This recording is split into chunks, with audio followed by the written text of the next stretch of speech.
오늘도 살아계신 하나님의 말씀의 능력과 은혜가 또 하루의 삶을 하나님께 맡기며 나아가는 저와 여러분에게 가득하기를 좋으신 예수님의 이름으로 간절히 축원드립니다. 계속해서 하나님께서는 천국, 하나님의 나라에 대한 비유의 말씀을 주고 계시고, 특별히 오늘 본문은 천국은 겨자씨 한 알 같다, 또 천국은 누룩과 같다 말씀하시며, 어제 말씀해 주셨던 가라지의 비유를 예수님께서 다시 한번 풀어 설명해 주시는 본문입니다. 오늘 본문을 통해 하나님께서 이 땅 가운데 감추어 두신 하늘나라의 비밀이 다시 한번 우리에게 깨달아지는 은혜가 있기를 간절히 축복드립니다. 우리 31절, 32절의 말씀을 우리 같이 함께 읽어보겠습니다. 두 절을 같이 읽습니다. 또 비유를 들어 이르시되 천국은 마치 사람이 자기 밭에 갖다 심은 겨자씨 한 알 같으니 이는 모든 씨보다 작은 것이로되 자란 후에는 풀보다 커서 나무가 되매 공중의 새들이 와서 그 가지에 깃들일 거니라. 예수님께서는 천국, 하나님의 나라는 어떤 사람이 자기 밭에 갖다 심은 겨자씨 한 알 같다 이야기합니다. 우리가 잘 아는 것처럼 겨자씨 한 알은 눈에 보이지 않을 만큼 작은 씨라는 것을 잘 알고 있지요. 하지만 그 씨가 땅에 심겨지면 우리로서는 알 수 없으나 그 씨가 가진 생명력과 능력으로 자라난다는 겁니다. 우리는 알지 못하지요. 마가복음 4장에 보면 예수님께서 씨 뿌리는 자의 비유를 드시며 그 뒤에 스스로 자라나는 씨에 대한 비유도 주십니다. 씨가 밭에 던져지면 씨 뿌리는 자는 그냥 자고 깨어날 뿐이지만 밤이 되어 자고 아침이 되어 깨고 그냥 밭을 돌볼 뿐이지만 그 안에 심겼던 씨는 자신이 가진 능력과 생명력으로 자라나는데, 씨 뿌리는 자는 어떻게 자라나는지를 알지 못할 뿐이라는, 자고 깨어 일어날 때마다 하나님의 나라는 그렇게 자라나고 완성되어 지는, 하나님의 나라 우리가 어떻게 이루어지는지 방법 알 수 없습니다. 어떤 때에 이루어지느냐 알 수 없지요. 내가 지금 하나님의 나라를 살아가는 것이 중요하지만 그 나라가 어떤 방법, 어떤 때에 어떤 형식으로 이루어지는지 우리로서는 할 수 없사오나 겨자씨 한 알의 믿음이 있는 자는 하나님이 그 가운데 하나님의 나라를 반드시 완성한다는 이야기를 오늘 말씀 가운데 주시지요. 작은 믿음 하나가, 작은 헌신 하나가, 작은 순종 하나가, 오늘 작은 것 하나님께 드림 하나가 하나님의 나라를 완성하는 미랄이 될 수 있다는 겁니다. 주님께서 왜 두 렙돈의 여인, 그 두 렙돈을 구태여 성경에 기록하셨을까? 두 렙돈, 우리가 측량할 수도 없는 작은 금액입니다. 그때 그 당시에 한 노동자가 하루 품삯을 얻어내지요. 근데 그 하루 품삯에 128분의 1도 안 되는 돈이 한 고드란트, 렙돈 하나거든요. 그 두 렙돈이면 어느 정도의 금액이겠습니까? 거의 뭐 하나 살 수도 없는 작은 금액이지만 주님께서는 그 두 렙돈을 지명하시며 그 돈을 내가 받는다. 그 여인의 전부를 내가 받는다라고 말씀하시죠. 눈에 보이지도 않고 쓸모도 없는 돈 같지만 그 두 렙돈이 주님께 드려졌을 때 그 여인의 삶에 하나님의 나라가 임하는 겁니다. 사랑하는 여러분, 하나님의 나라는 오늘 우리가 드리는 내 편에서의 평가지요. 나는 작은데, 나의 믿음은 적은데, 나는 아무것도 할 수 없는 연약한 종인데, 그럼에도 불구하고 오늘 우리가 믿음을 드릴 때, 오늘 우리가 주님께 나이가 드릴 수 있는 최고의 헌신과 순종을 드릴 때 하나님께서는 내가 알지 못하지만 하나님의 방법으로 하나님의 나라를 이루어 가신다는 겁니다. 그 하나님의 나라를 저와 여러분의 삶에 반드시 이루며 살아가는 저와 여러분 되어지시기를 간절히 축복드립니다. 우리 교회가 그렇게 하나님의 나라를 이루어 가야죠. 교회가 무언가 특별하게 스페셜하게 큰 행사, 큰 사역 중요합니다. 그런 능력도 감당할 수 있어야죠. 하지만 교회 입장에서 그런 거에 너무 주눅들지 않아야 돼요. 작은 것이라도 교회가 할 수 있는 최선의 섬김을 이 지역 가운데 베풀 때, 그것들이 꾸준히 베풀어질 때 우리는 알지 못하지만 우리의 순종과 우리 교회의 헌신을 통하여 이 지역과 이 땅에 하나님의 나라를 하나님이 이루어 내가 하는 게 아니에요. 내가 하는 게 아닙니다. 내가 선한 일을 하려고 할 때가 있어요. 내가 하나님의 나라를 위해 내가 애쓰고 최선을 다하기 위해 내가 노력할 때 있어요. 이렇게 하면 하나님이 영광 받으실 것 같아요. 저렇게 하면 하나님이 기뻐하실 것 같아서 내가 이렇게 저렇게 애쓰고 수고합니다. 그런데 내가 앞설 때 들어지는 마음이 뭔지 아세요? 반드시 섭섭한 마음이 내 마음에 들 때가 있어요. 나의 마음은 이렇게 해야 될 것 같은데 사람들이 그렇게 따라줍니까?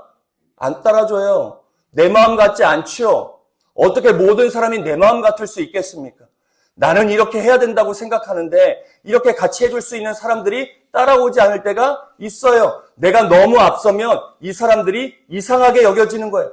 왜 저 사람들은, 왜 저 권사님은, 왜 저 집사님은, 왜 저 사람은 그렇게 하는 거야. 이렇게 해야 되는데 왜 저렇게 내가 앞서면 그런 게 보여요.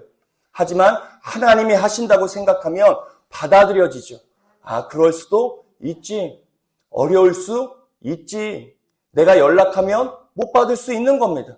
내 마음 같아서는 내가 연락하면 이 선한 일을 공지하면 막 득달같이 달려들어서 박수치고 달려올 것 같지만 아니요. 그렇지 않을 수 있는 거예요. 내가 앞서면 그렇지 않은 사람의 행위가 보이지만 하나님이 하신다. 하나님의 나라는 하나님이 만들어 가신다 하면 다 받아들여지게 돼요. 그랬구나.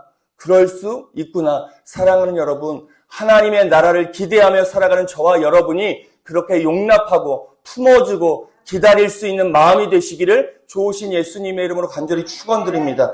오늘 겨자씨가 자라면 큰 나무가 된다고 하지요. 큰 나무가 되는 게 저는 눈에 들어오지 않았어요. 마지막 절이 눈에 들어왔습니다.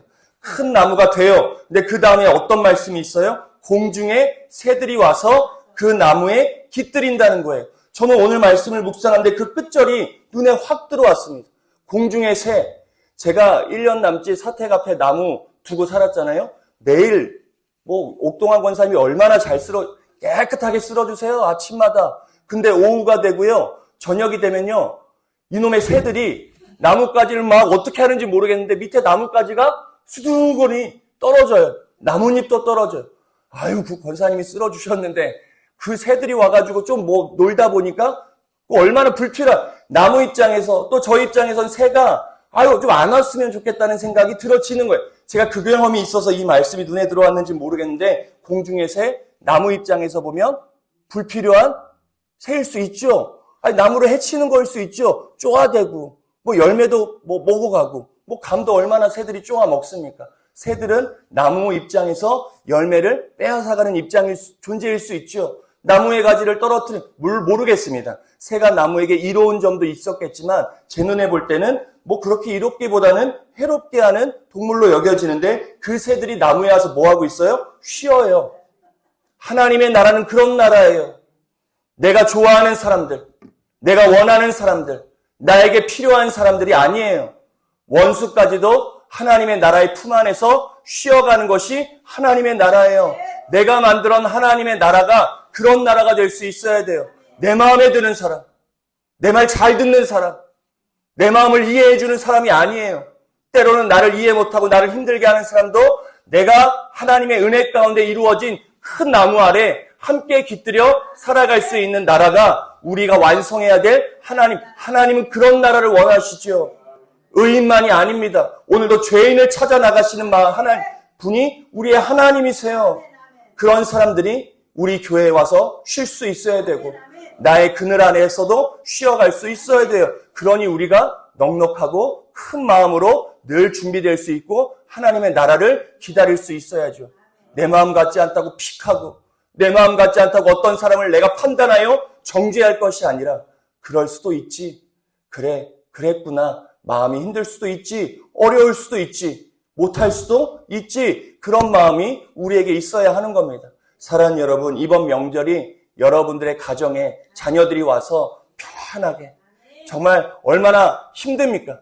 객지에서 서울에서 물론 좋은 직장 다닌다고 하지만 그 직장에서 버텨내는 삶이 여간 쉬운 일이 아니에요. 사업장을 지키는 것도 쉬운 일이 아닙니다. 뭐가 잘 안 된다고 공부하고 무언가 준비하는 일도 녹록치 않은 일이에요. 어디 하나 쉬운 현장이 하나도 없습니다. 그렇게 한 해를 살다가 명절이라고 부모의 가정에 왔을 때 편안한 쉼, 안식이 누려져야죠. 못 내려오더라도 부모의 전화 한 통에도 마음의 위로를 얻을 수 있어야 돼요.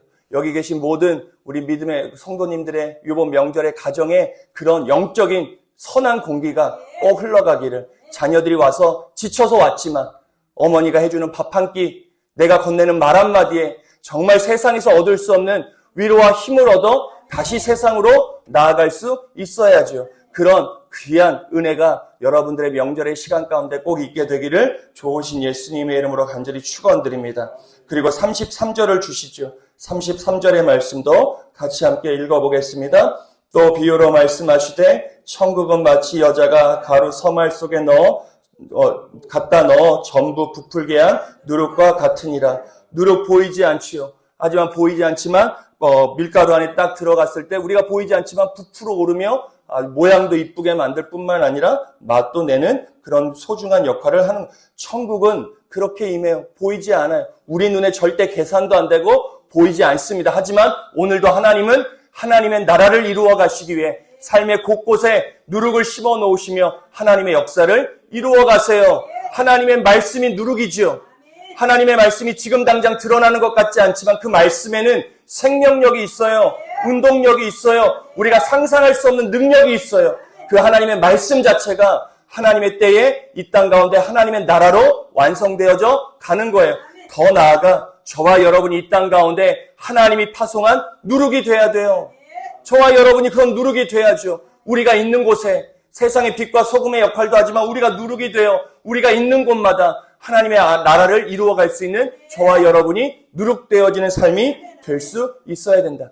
보이지 않게, 누가 알아두지 않아도 하나님의 역할, 하나님의 마음으로 하나님의 손과 발이 되어 하나님의 선한 역할들을 감당하며 우리가 있는 모든 곳에 하나님의 나라를 완성하는 도구, 누룩이 될 수 있어야 한다. 사랑하는 여러분, 이 마음을 가지고 여러분들이 평생에 하나님의 나라를 이루어가고 하나님의 나라를 소망하는 복된 삶이 꼭 되어지시기를 좋으신 예수님의 이름으로 간절히 축원드립니다.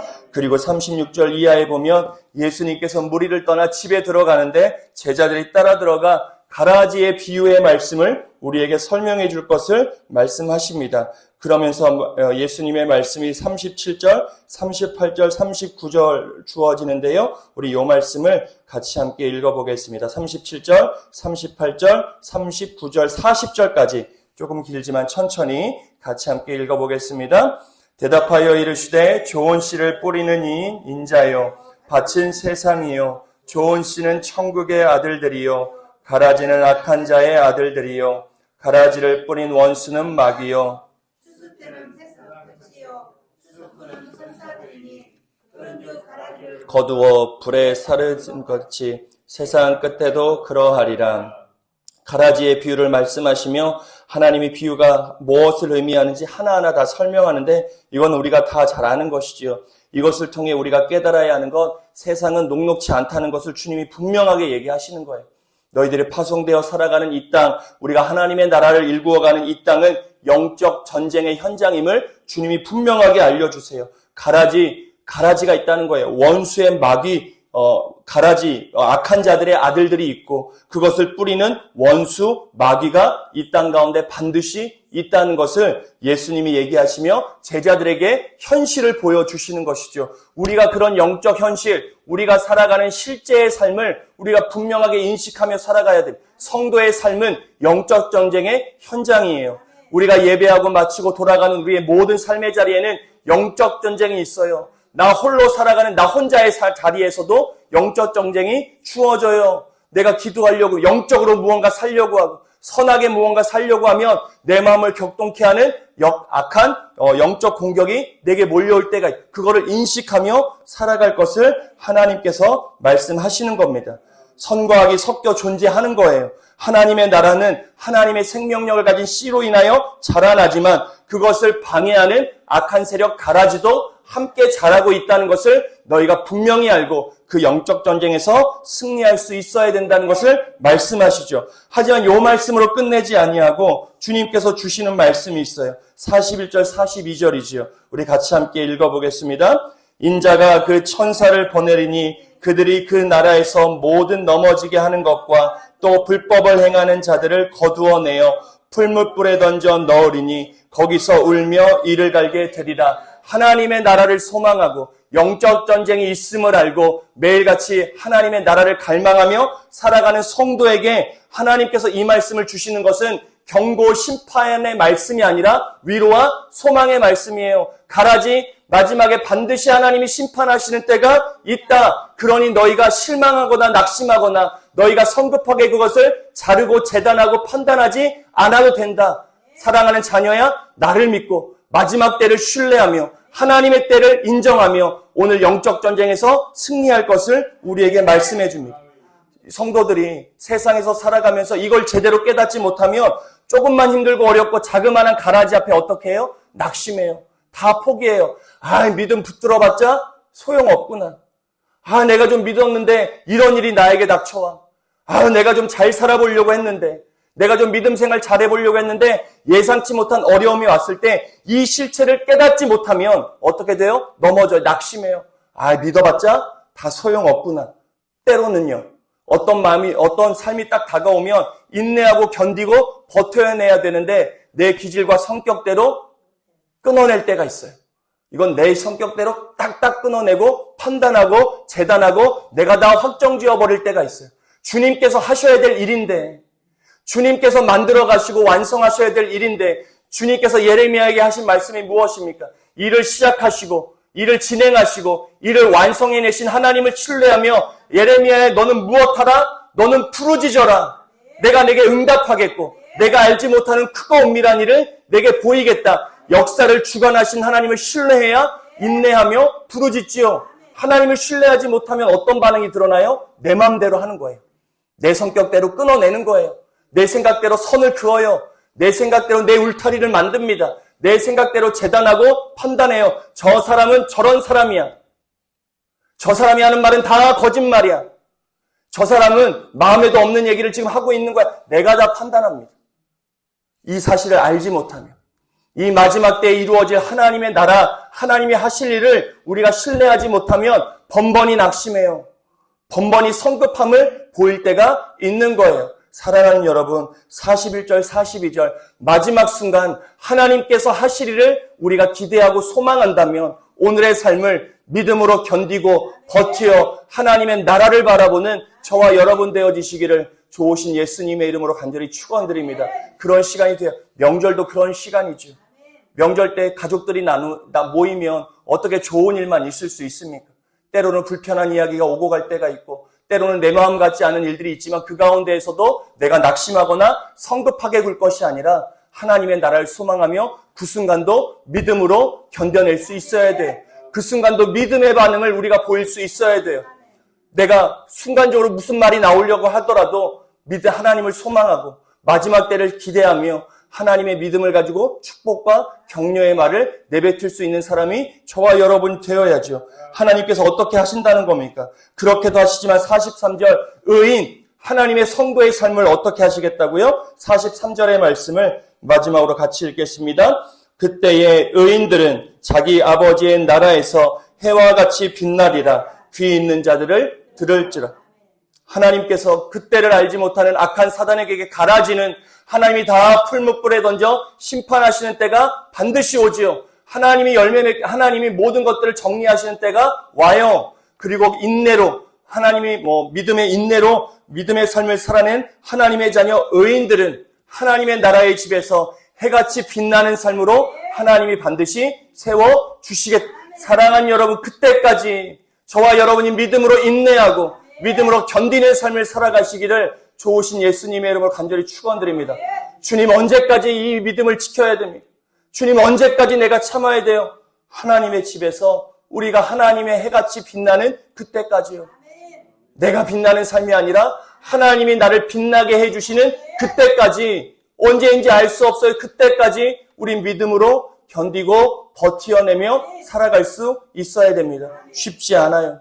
매일같이 영적 전쟁의 한복판에서 우리의 삶이 세워질 수밖에 없습니다. 하지만 겨자씨 한 알이 큰 나무를 이루어 하나님의 나라가 되듯 누룩이 부풀어 올라 하나님의 나라를 이루어내고 마지막 때 가라지를 정리하시는 하나님의 심판에 대한 소망, 마지막 하나님의 집에서 우리의 삶을 해같이 빛나게 하실 하나님의 역사를 소망하며 매일매일 우리의 믿음을 지키고 믿음으로 견디고 믿음으로 버텨내는 저와 여러분의 복된 믿음의 삶이 되어지시기를 좋으신 예수님의 이름으로 간절히 축원드립니다.